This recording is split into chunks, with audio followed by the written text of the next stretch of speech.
बातमी कोल्हापूरची आहे। कोल्हापूरमधल्या हरोली इथं तरुणाची हत्या करण्यात आली आहे।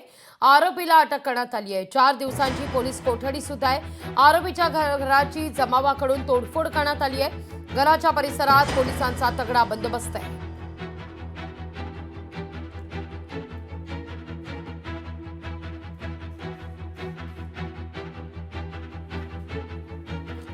कोल्हापूरमध्ये हरोली या ठिकाणावरून आता एका तरुणाची हत्या करण्यात आल्याची बातमी समोर येते।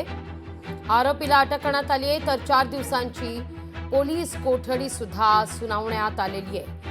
आरोपीच्या घराची जमावाकडून तोडफोड करण्यात आल्याचं समोर येत आहे। घराच्या परिसरात पोलिसांचा तगडा बंदोबस्त आहे। अधिक माहिती घेतो आपले प्रतिनिधी सतेज औंधकर यांच्याकडून। सतेज, काय अपडेट?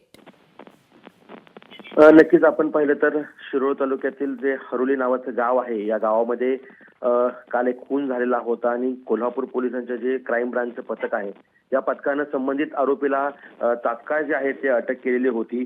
आणि या सगळ्या प्रकरणामध्ये जो संशयित आरोपी आहे ऋषिकेश गुजरे, याच्या जे घराची तोडफोड केल्याचं आहे ते आता समोर आलेलं आहे। खरं तर विजय यांचा जो खून झाला होता, 40 वर्षीय जे इसम होते, यांचा खून झाला होता। या सगळ्या प्रकरणामध्ये ऋषिकेश गुजरे याचा हात असल्याचं जे निष्पन्न झालं होतं, त्यामुळे गावकऱ्यांनी त्याचं घर आहे ते पूर्णतः फोडून टाकले होतं। घराचा दरवाजा असेल, खिडक्या असतील, यांची मोठ्या प्रमाणावरती तोडफोड केली होती। या सगळ्या परिसरामध्ये आता पोलिसांनी बंदोबस्त वाढवल्याचं आपल्याला पाहायला मिळते। मात्र एकूणच जर पाहिलं तर कोल्हापूर पोलिसांचं जे स्थानिक गुन्हे अन्वेषण शाखेचं पथक आहे, यांनी शेडशाळमधून जे आहे ते सध्या 5 तासामध्ये जो संशयित आरोपी आहे ऋषिकेश गुजरे, याला जे आहे ते अटक केल्याचं आपल्याला पाहायला मिळते। त्यामुळं आता तणाव काहीसा निवळला आहे। मात्र कोणतीही त्या ठिकाणी परिस्थिती होऊ नये म्हणून पोलिसांनी त्या संपूर्ण परिसरामध्ये सध्या कडेकोट बंदोबस्त ठेवल्याचं पाहायला मिळते। कारण हरोली हे लहान गाव आहे आणि या गावामध्ये या सगळ्याचे पडसाद उमटणार हे निश्चित झालेलं होतं।